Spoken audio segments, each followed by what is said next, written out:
ऐसे क्यों दबा रहा है? कुछ लेगा या नहीं लेगा? इसे इसे दबा रहा है। हाँ, मैं थोड़ा कटा हुआ हूँ इसलिए हमको नहीं ले रहा है, फेंक दे रहा है। ए मालिक देखो, ये कुछ लेगा नहीं, ऐसे ही दबा रहा है, तुम्हारा सामान खराब कर देगा। देखो जरा। मेरे भाई को तो दबा के आया, फिर मुझे क्यों दबा रहा है? सारा फोकट के लेने वाला। तो लेगा या कुछ नहीं? अरे मालिक देखना यार, हमको दबाते जा रहा है, तुम कुछ बोल नहीं रहा।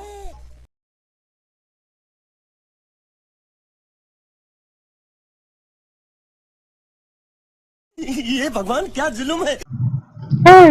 क्या कर रहा है? क्या कर रहा है? ये मालिक देखना, मुझे कैसे गलत तरीके से दबा रहा है। इसे लगे कि पकोड़े छनेगा और कुछ करेगा। हमको देख